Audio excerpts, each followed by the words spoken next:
I'm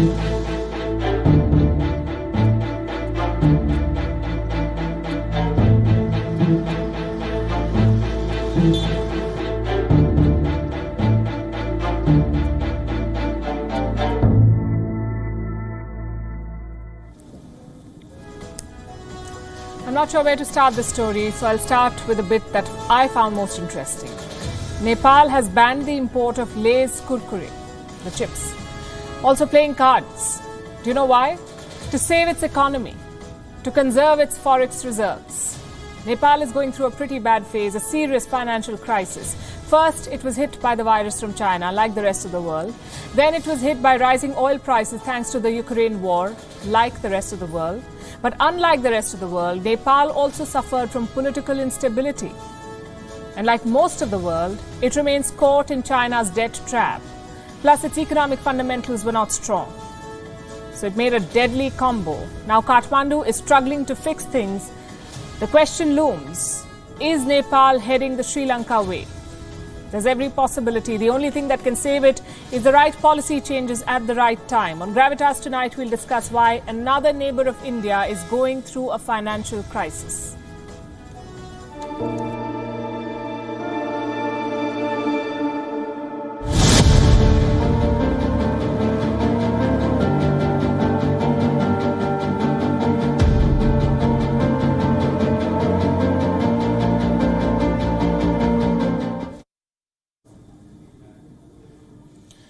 Going the Sri Lanka way.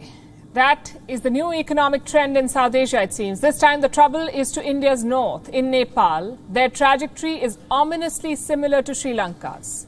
Falling foreign exchange, no tourism, no remittances. So basically a looming forex crisis. But Nepal has one advantage, and that's time.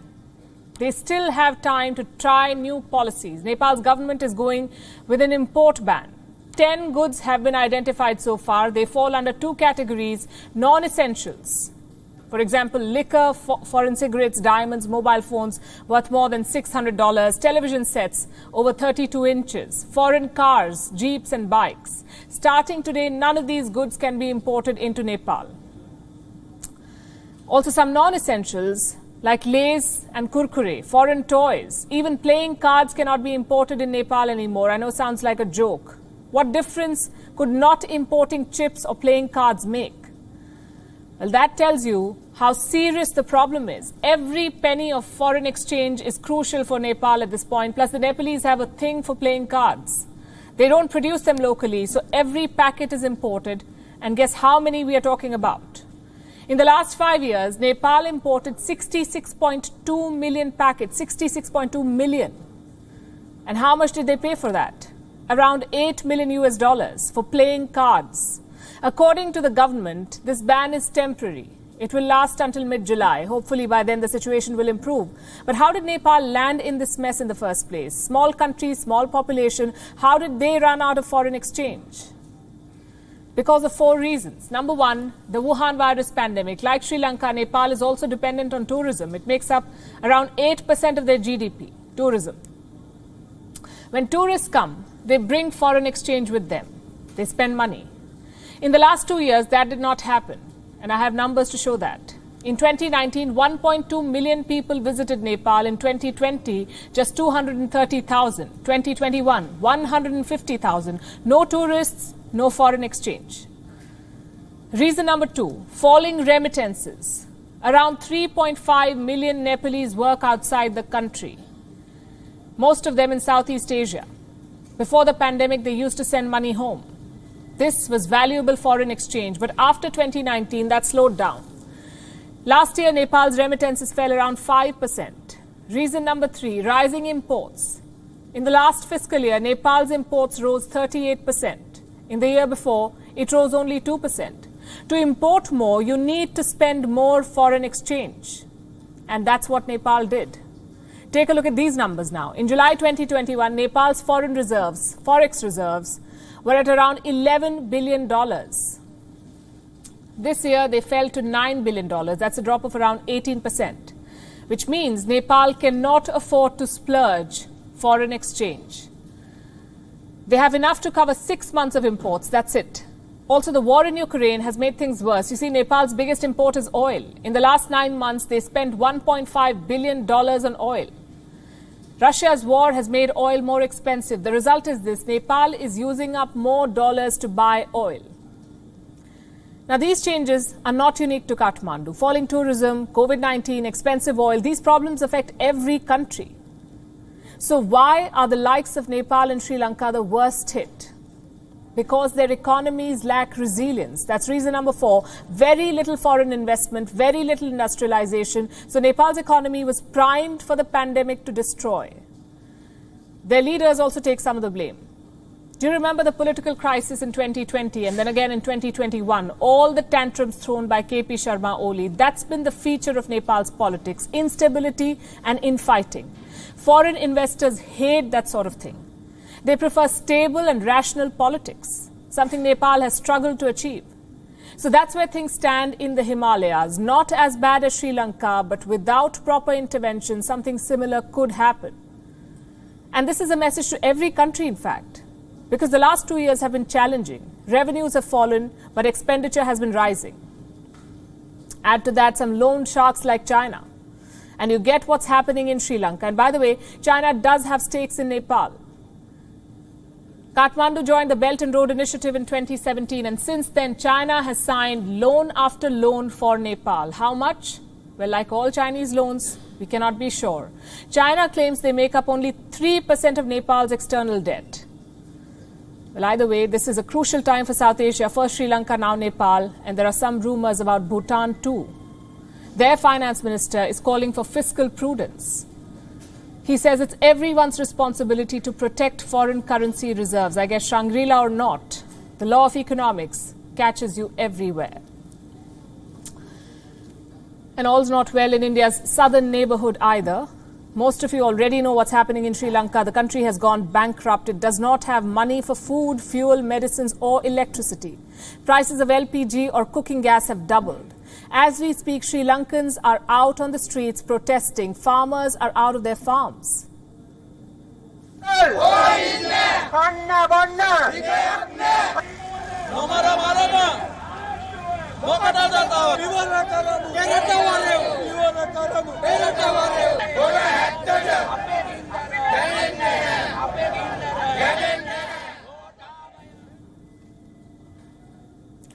This group is protesting outside President Gotabaya Rajapaksa's office. They say, we will keep going.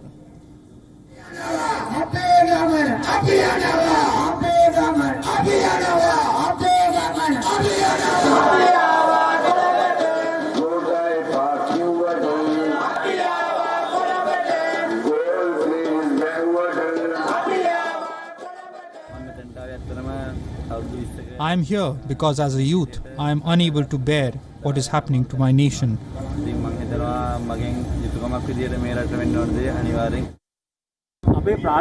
Our primary problem is the economic crisis. The president's resignation is a secondary problem. But until the president resigns, we will not be able to solve our primary problem.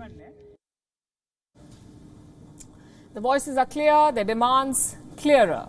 How exactly are Lankan authorities reacting to them? Well, they're brazening it out. The Rajapaksa brothers will not resign. They're not willing to give up power, neither President Gotabaya nor Prime Minister Mahinda. The Prime Minister's office has released a letter. It says Mahinda Rajapaksa is not stepping down. The opposition and voters of Sri Lanka want accountability, but Mahinda Rajapaksa claims the voters are on his side. He says he enjoys the support of the voters and the voted as in the parliamentarians. Well, if he does have the support that he claims to have, why not hold a vote of confidence? Go the Pakistan way. They are in fact trying to do the same. The Rajapaksas have been pulling off an Imran Khan. They are pulling every possible string to delay a vote of confidence. Rajapaksa brother number 3, Basil, who used to be the finance minister, is in charge of this mission, delaying the trust vote. He has reportedly struck a deal with one opposition party, and now President Gotabaya has started a rather confusing scheme of events. Listen to this carefully. This is what the president of Sri Lanka says. He says he's fine with an all-party government. Now remember, this is something that opposition parties, some of them at least, have been calling for. Basically a government with representation from every political party in parliament. Has it ever happened before in any democracy anywhere in the world? We have heard of all-party meetings, but an all-party government? What will be its structure? What about its tenure? And what exactly happens to the people's mandate? The majority party forms the government. This is the fundamental rule of democracy. How does an all-party government even function? And I want to remind Sri Lanka here that it has a foreign debt of $51 billion. Its people have been pushed into an unprecedented crisis. What Colombo needs right now is a clear plan of action. It needs clarity, not a political clash or policy chaos. What Sri Lanka desperately needs right now is cash, at least $4 billion to start with. That's the cost of tiding over the immediate crisis. Sri Lanka has reached out to the IMF, the International Monetary Fund. The two sides have held negotiations in Washington, D.C. Colombo is expected to get anything between $300 to $600 million soon. Money is also expected to come in from the World Bank. So this is a respite for Colombo, a much-needed one. But China is roaring in anger. Beijing is unhappy about the IMF bailout. Why? I'm guessing China would rather lay another debt trap for Sri Lanka to jump into. Can't comment. That's what the Chinese envoy to Sri Lanka said. He cannot comment. And then he went on to add that Sri Lanka going to IMF with a short notice has unavoidably impacted the discussion on a possible loan. Why would any country not want to see a neighbor through a dark tunnel? Look at India. New Delhi has agreed to defer a $1.5 billion import payment. Colombo owes this money to the Asian Clearing Union. India has also agreed to extend an additional $500 million credit line to Sri Lanka so that they can import fuel, so that Sri Lanka can keep itself going. But India, or for that matter, the IMF and the World Bank can only do so much. They say even God helps those who help themselves, and Sri Lanka will not be able to help itself until it comes out of China's vice-like grip and gets a government that does not run the country like a personal fiefdom. So this is what we have. A crisis in Nepal, turmoil in Sri Lanka. What about Pakistan? Well, Pakistan has a new government, but the same old problems. The biggest one being terror. On Tuesday afternoon, there was an attack in Karachi, the financial capital of Pakistan. The targets were Chinese nationals. The attackers were Baloch insurgents. And for the record, this was the third attack on Chinese citizens in just 1 year and one of the many attacks in the recent past. In June 2020, the Karachi Stock Exchange was attacked. The target was Chinese companies. They partly own the stock exchange. In October 2020, the Gwadar port was attacked. Same targets, Chinese projects. In April 2021, there was an attack in Quetta. The target was the Chinese ambassador. Fortunately, he was not present there. And in June 2021, there was another attack aimed at China. This time, 9 Chinese engineers were killed in a blast. Tuesday saw another attack, and this latest one was no different. 3 Chinese nationals were killed, plus 1 Pakistani. Islamabad has launched a probe. China has issued a condemnation. The hunt for culprits has begun, and so has a debate. A debate on how this attack could derail bilateral ties. And I will not get into that. Pakistan, for all practical purposes, is a vassal state of China, so the relationship is pretty one-sided, and Pakistan is China's to dump. What I want to focus on tonight is where this attack unfolded. The Confucius Institute at the University of Karachi. It is named after the great Chinese philosopher Confucius. I'm sure some of you have heard of him. He was a Chinese sage who lived 2,500 years ago. His principles of wisdom became China's handbook on governance. For centuries, Chinese civil servants had to pass exams based on Confucian texts. But in the 1960s, this trend came to an end. Mao Zedong was in charge. Confucius fell out of favor. His preachings were banned in China. His texts were burned. His relics defaced. Mao promoted Marxism instead. Many decades later, Confucius was revived. It was Xi Jinping's pet project. In 2012, after coming to power, Xi Jinping took special interest in Confucianism. He started referring to it in his speeches. He used them to bolster his own standing in China, also abroad. The president of China directed special funds to expand Confucius institutes the world over. The aim was to use them as a soft power tool to promote Chinese values, culture, and language, or so they said. As of today, there are more than 530 Confucius Institutes in dozens of countries across 6 continents with 100 million students and counting. Beijing spends $10 billion every year on them and plan to establish 1,000 such institutes by 2020. We do not know how that plan is going. But what are they spending this kind of money for?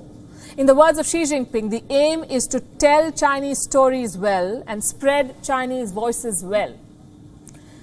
Well, it was going as per plan until the plot had a twist. The world saw these institutes for what they were: China's Trojan horse, a tool to spread propaganda, undermine academic freedom, engage in military espionage, spy on overseas Chinese students, and advance the CCP's political agenda. I could give you examples.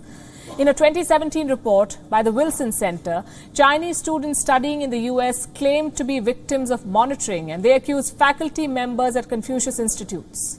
They said they kept an eye on their day-to-day activities. In November 2018, Australia's Victoria University was forced to cancel the screening of a film on China. The objection was made by the university's own Confucius Institute. In December 2019, a university in Belgium shut down this institute over allegations of spying. A professor at this institute was found involved in espionage for China. In January 2020, the University of Maryland shut down a Confucius Institute. It found that Beijing was trying to politically influence academics.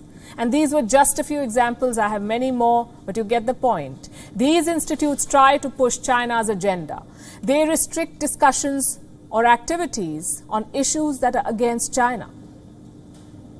The attack on the Confucius Institute in Karachi may have been driven by different reasons. It may have been aimed at hurting China's interests in Pakistan, but what it has revealed is also why Pakistan is so beholden to China. Yes, it's about money, but it's also about the propaganda. There are more than 6 Confucius Institutes in Pakistan preaching, promoting, and disseminating Chinese propaganda. And we must note here that these institutes are in India as well, 4 of them. And last we checked, the government of India had decided to review their operations. We'll keep you posted on where this goes. For the moment, we head to Israel. The Prime Minister of Israel has received a death threat. It was delivered to his residence in the form of a letter. Wrapped inside the letter was a bullet and a warning to his family. It read, "We will get to you." Who sent this letter? What was the motive? Investigators are trying to find out. Bennett supporters say the letter shows what hatred can lead to. But the critics say this letter could be fake. Here's a report on the war of words. These images are from the city of Ra'anana. What you see is the family residence of Israel's Prime Minister Naftali Bennett. On Tuesday afternoon, they received a letter. A death threat addressed to the Bennett family. Wrapped inside was a bullet and a 5-word warning.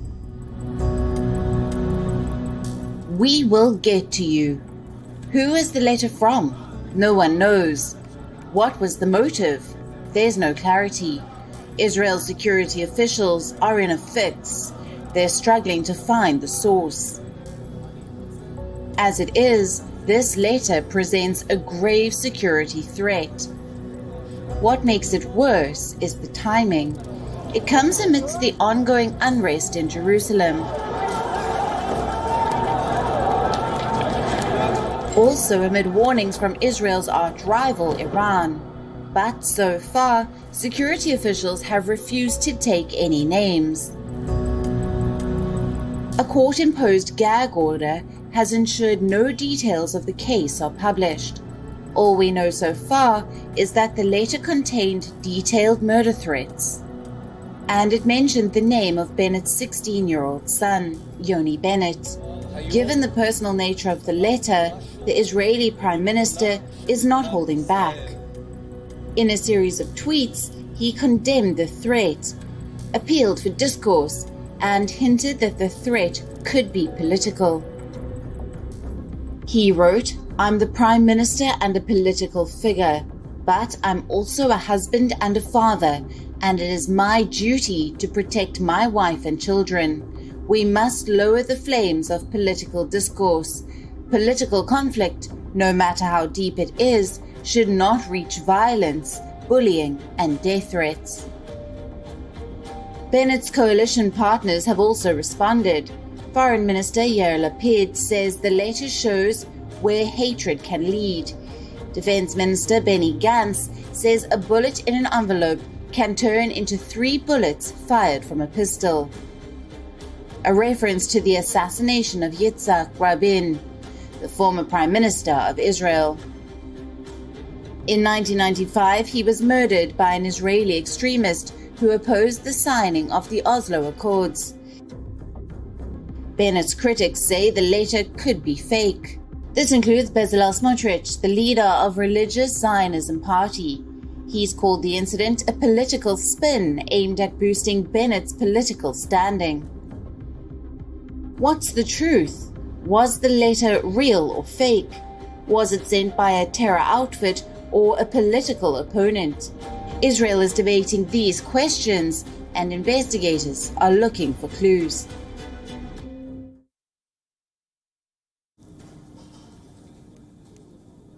Every organization is a product of its time. NATO is a product of the Cold War. The Quad is a product of China's rise. The United Nations is a product of the Second World War. But here's the thing about time. It changes. And if organizations cannot keep up with the times, they become obsolete. The best example? The United Nations. Zero reforms, zero efforts to change. Basically a sitting duck in world affairs. This week, the West brought a proposal to change that. At least that's what they claimed. On Tuesday, this proposal was passed by consensus at the UN General Assembly. What does it say? It says that all P5 members will have to justify their use of veto powers. I'll give you an example. Take the war in Ukraine. The West has pushed multiple resolutions against Russia, and all of them were vetoed by Russia. They did not have to explain or justify their decision, and this has always been the privilege of the P5. Tuesday's resolution seeks to change that. So from now on, P5 members will have to justify their veto to the General Assembly, and that too within 10 days. I know it sounds like a good reform, but in reality, it is pointless. This resolution is non-binding, so the P5 members may or may not justify their veto. It is not a legal compulsion. And even if they don't, there will be no consequences.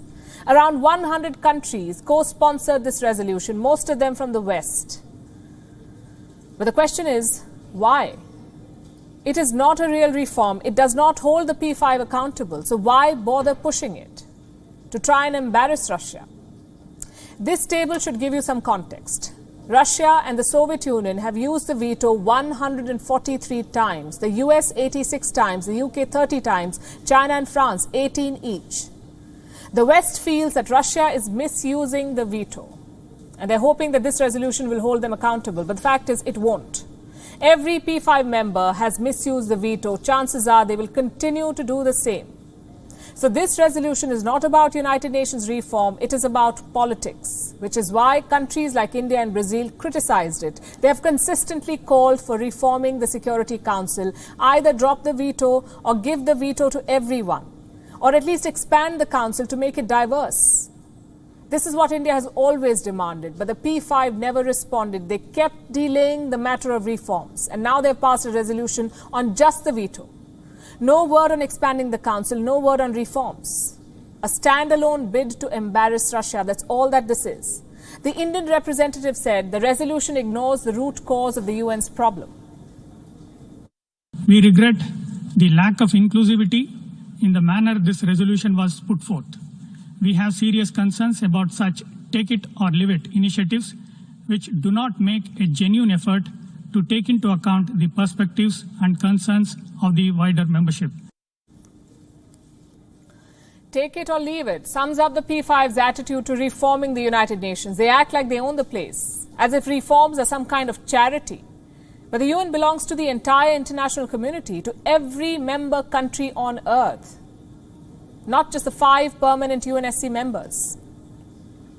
And for real reform, the P5 must accept this, that 2022 is not 1945. The UNSC must reflect the new geopolitical realities, the rise of India, the role of Africa, the influence of Latin America. If not, it will remain obsolete. Just think about it. The UNSC has become a mute spectator to global events. NATO bombed Yugoslavia without their permission. America invaded Iraq without their permission. Now Russia is doing the same in Ukraine. The fact is the UNSC has failed its mandate. It has failed to preserve peace in the world. And what do you do with a failed organization? You either scrap it or you reform it. Tuesday's resolution shows that reform is possible. If the P5 is serious, they can implement changes. What is lacking is the political will. Speaking of which, Europe's will to counter Russia is being tested by Vladimir Putin. He has hit Brussels where it hurts the most. Gas supplies. Russia's energy giant Gazprom has stopped sending gas to two European countries, Poland and Bulgaria. Europe is calling it economic blackmail. Russia says, we already warned you. And technically, they're right. They did. Last month, Putin asked all buyers to pay for gas supplies in rubles. Poland and Bulgaria refused, so Russia has cut off their supplies. Bulgaria's prime minister is calling it a breach of contract. He says his country will not succumb to such rackets. The suspension of gas supplies from Gazprom is a gross violation of their contract and is blackmail for using a non-contractual plan for payment in rubles through third parties, which does not guarantee either the supply or the money of the Bulgarians. We will not succumb to such a racket. Bulgaria is also reviewing all agreements with Gazprom, including the agreement on transit through Bulgaria, because one-sided blackmail is not acceptable.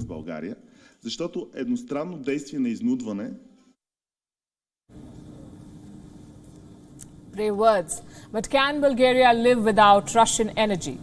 Around 90% of their gas is delivered by Gazprom. Right now, the lights are on in Sofia. There is no rationing, no power cuts. But in the long run, Bulgaria needs a resilient alternative. Same for Poland. Around 45% of their natural gas comes from Russia. Right now, their gas storage is 76% full. So no immediate danger of the lights going off. But if this suspension drags on, Poland will be in trouble. And Vladimir Putin knows that. You see, energy is not like ketchup or frozen meat. You cannot switch producers easily. You need massive pipelines for transport. You need storage facilities. You need containers and freights. None of this can be built or changed overnight. And Russia is banking on that. They're hoping this pressure will force Europe to climb down, maybe hold off on sanctions. But EU chief Ursula von der Leyen says Europe has a plan. This is something the European Commission has been preparing for in close coordination and solidarity with member states and international partners. Our response will be immediate, united and coordinated. First, we will ensure that Gazprom's decision has the least possible impact on European consumers. Both Poland and Bulgaria are now receiving gas from their EU neighbours. And this shows, first of all, the immense solidarity among us. European leaders cannot complete one sentence without that word, solidarity. Let's put that to the test. Russia supplies gas to 23 European countries. Put together, they make up 40% of Europe's gas. So why was only Poland and Bulgaria targeted? Why does Germany still have Russian gas, or Hungary? Well, we can think of two reasons. A, Putin is switching off one tap at a time. Or B, not everyone in Europe is sticking to the sanctions. Take Hungary, for instance. Their prime minister is more than happy to pay in rubles. He said so openly, but some others are doing it discreetly, it seems. Let me show you this report. It says 10 European companies have opened accounts at the Gazprom bank. Now, why would they do that? Russia is not exactly famous for top-class banking services. So the objective is clear. These companies are planning to make payments in rubles. At least 4 of them have already done so, and chances are more European companies will do the same. Take Uniper, for example, Germany's largest importer of Russian gas. It says it is possible to pay Russia in rubles and at the same time not violate European sanctions. How will they do that? Only Brussels can tell us. This economic warfare could trigger an energy crisis in Europe, especially if Germany is involved. And if that happens, Europe will have to put its people first. You just heard what Ursula von der Leyen said. First, we will ensure that Gazprom's decision has the least possible impact on European consumers. That's what every country is looking for, to insulate their own people from Putin's war. India too is doing the same. In April last year, oil was selling for $63 per barrel. This year, it's more than $100 per barrel. For you and me, that means inflation. To offset this, the government of India is importing cheaper oil from Russia, or India is importing, the government is allowing that, and a lot of it. Last year, India's total oil imports from Russia was 16 million barrels, 16 million for the whole year. In 2022, that has more than doubled. Since the invasion, India has ordered 40 billion barrels from Russia. That's 40 million in around 2 months. It's definitely a lot. But it's nothing compared to Europe's purchases. They buy 2.3 million barrels a day from Russia. We did the math. That's around 138 million barrels since the invasion. Now, technically, this is Europe's decision to make.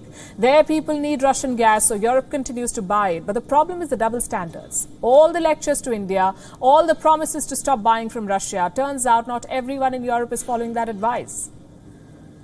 Right now, Europe has enough gas to survive Russia's cuts, but a new month is just days away. If payments are not made, Russia could turn the whole thing off. So Europe must make a choice here. Give in to Russia or ration power. Let's see which way Brussels goes. We are going to the United Kingdom for the moment, where a new fraud has been unearthed. A fraud linked to Rishi Sunak, the country's finance minister. In 2020, he introduced a pandemic relief scheme, a scheme to provide financial assistance to British citizens. 2 years on, the scheme is back in news, not for helping the people of Britain, but for the money it has lost, £17 billion. You see, certain loopholes in the scheme left it open for fraud. Rishi Sunak was apparently aware of this, but he did not act. He's now facing calls to step down. Here's a report. When he was elected as the UK's finance minister, many predicted Rishi Sunak would one day be the prime minister. But in less than 2 years, this Indian-origin politician seems to have fallen from grace. After Partygate and a tax scandal, he's caught in another controversy: a COVID loan fraud. Suitcases filled with cash are being seized at UK's borders. Smugglers are being apprehended, questions are being asked. The answers are linked to a scheme that was Sunak's brainchild. In April 2020, Chancellor Sunak introduced a pandemic relief plan. The aim was to help British citizens financially. The plan allotted a total of £80 billion. This money was to be distributed under 3 schemes. The biggest scheme was called Bounce Back. It distributed £47 billion to over 1.6 million recipients. It gave them a choice to repay the amount whenever they could. The rules were quite lenient. They promised loans in 24 hours. All that the borrowers had to do was to self-certify COVID problems with little paperwork. As a result, the scheme was left open for fraud. A report says £17 billion of this money is never going to bounce back, and £4.9 billion have been lost to fraudsters. These revelations have been made in an investigation by British Daily. It says the fraud was detected long back, but Sunak's office remained complacent. In fact, in June 2020, Sunak received a letter from 3 anti-corruption groups. They asked him to publish details of the scheme. The request was ignored. Then, in January 2022, the UK's Treasury Secretary raised the issue. He resigned from the House of Lords, citing the fraud in Sunak's scheme as the reason. The oversight by both BEIS and the British Business Bank of the panel lenders of BBLs has been nothing less than woeful. They have been assisted by the Treasury, who appear to have no knowledge or little interest in the consequences of fraud to our economy or society. Despite these repeated warnings, Rishi Sunak did not act. Today he faces criticism from his own party and requests from British citizens to step down as the finance minister. Now, on the other side of the English Channel, fashion houses are celebrating the re-election of French President Emmanuel Macron. His victory is being seen as a win for French luxury fashion. The likes of Louis Vuitton and Chanel were dreading the election of Marine Le Pen, apparently. Is the right candidate a critic of haute couture? Or was she promoting off-the-rack outfits? Our next report tells you why French high streets are breathing a sigh of relief. What comes to your mind when we say Paris? The Eiffel Tower? Okay, what's next? This, we are guessing? Paris is fashion. Fashion is Paris. It's a marriage made in High Street. But this union was ready to wear on the 24th of April. Incumbent President Emmanuel Macron was racing to retain office. Competing against him was far-right leader Marine Le Pen. Her proposed policy ensemble was not haute couture. Now, Le Pen does not buy off the rack. But she wanted French fashion brands to shop for resources domestically. She wanted a France that's more conservative. But France is home to LVMH, the parent company of Louis Vuitton and Dior. It is home to Kering, the parent of Saint Laurent and Balenciaga. Balmain is French. Hermès is French. Chanel is French. Cartier is French. Being conservative, not so French. For France, brands like Louis Vuitton mean more than aspiration. They mean jobs. French fashion employs 1 million people. It churns out 2.7% of the country's GDP. Accounts for 150 billion euros in direct sales. In the run-up to the presidential election, the French fashion sector concluded that Marine Le Pen in office would look as bad as a shoddily done hemline. Fashion executives, investors, and entrepreneurs openly rallied support for Emmanuel Macron. The man may not always be fashion-forward, but luxury fashion houses think he is good for business. Macron's policies are liberal. He supports apprenticeship, financing for French fashion startups. Macron hosts dinners for fashion houses, inaugurates fashion exhibitions. What's more, the French First Lady always swears by French fashion. Inauguration Day, Bastille Day, state dinners, or meeting with Donald Trump. Brigitte Macron is always in Louis Vuitton. Her love for the brand is like Carla Bruni Sarkozy and Dior, or Bernadette Chirac and Chanel. The Vogue verdict is that the Macrons are good for the image of France. In the fashion sector, that is as important as the model wearing your label. So, on the 24th of April, when Emmanuel Macron won, it was a victory for French fashion. The First Lady waved at the crowd in a blue jacket and pants by Louis Vuitton. And it was Fashion Week all over again.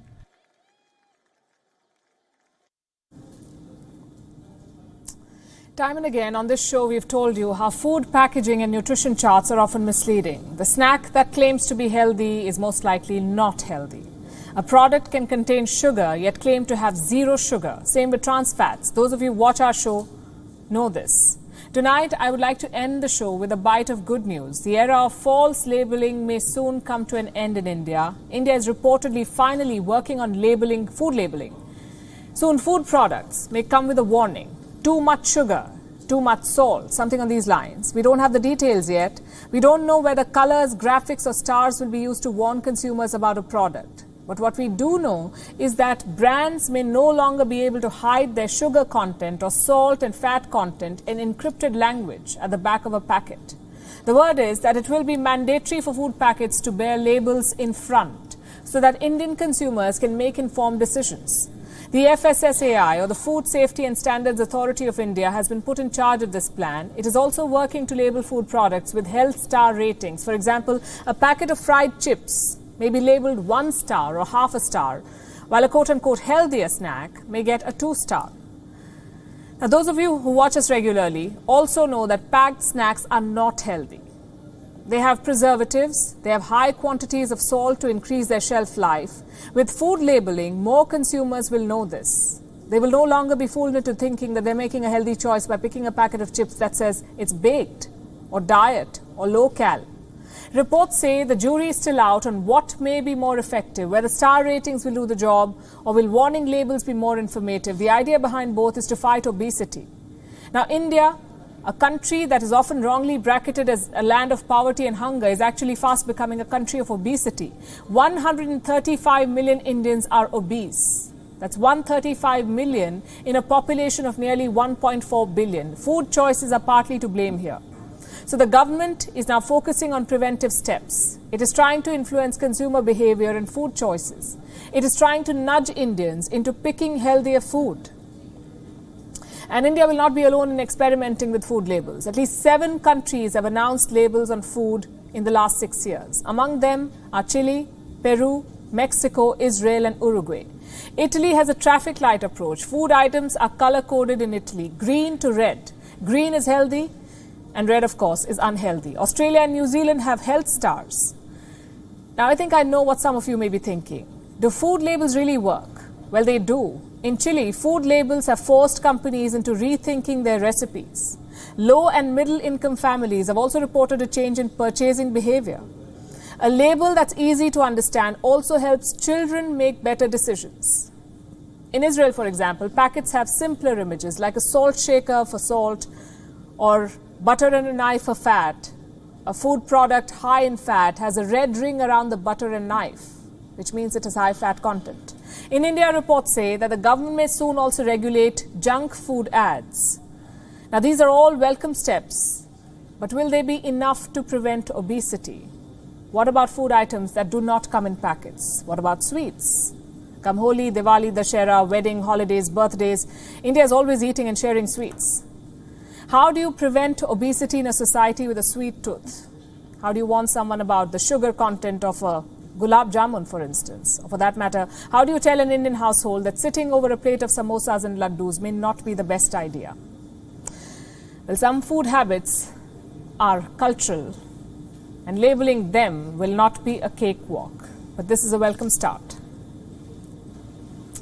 With that, let's take a look at what else is making news across the world. It's time for Gravitas Global Headlines. 9 people have been killed in Syria, including 5 soldiers, in an Israeli missile attack near the capital city of Damascus. The Syrian news agency said most Israeli missiles were shot down by air defense systems. United Nations and United States warn of rising tensions in Transnistria region of Moldova after authorities in the Moscow-backed region say they had been targeted by a series of attacks. Residents in China's capital city queued up to get COVID-19 tests as Beijing entered its 3rd day of mandatory mass testing as cases continue to surge. The city has reported 31 new coronavirus infections.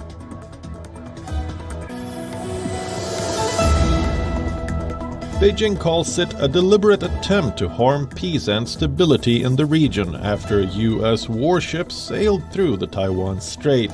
The U.S. Navy, however, maintains that its guided missile destroyer USS Sampson conducted a routine transit along the strait in accordance with international laws.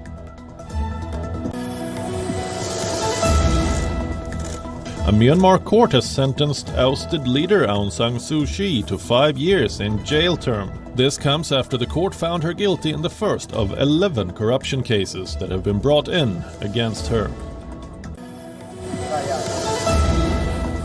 Dozens of charred bodies were buried in mass graves in Nigeria's Imo state after more than 100 people were killed during a weekend explosion at an illegal oil refinery. President Muhammadu Buhari has meanwhile vowed to intensify the clampdown on illegal refineries. Australia's annual inflation rate has hit 5.1%, the highest recorded since 2001. The jump in the consumer price index triggered speculation that the central bank may raise interest rates. Fire crews ramped up measures, taking advantage of a break in the weather in their battle to contain large fires in the southwestern U.S. state of Arizona. The Mule Mountain fire near the southern Arizona community of Bisbee prompted residents to evacuate the region. Manchester City edged Real Madrid 4-3 in a Champions League classic at the Etihad Stadium. Pep Guardiola's side took a 2-goal lead on 3 occasions, but were pegged back each time by the Spanish giants. A Karim Benzema double helped set up an intriguing second leg at the Bernabeu next week. The Miami Heat reached the NBA Eastern Conference semifinals after completing a 4-1 series win over the Atlanta Hawks. Despite being without key players, Jimmy Butler and Kyle Lowry, Miami put in a superb defensive display to win 97-94 in Game 5. With that, it's a wrap. We're leaving you with Gravitas Images. Thanks for watching.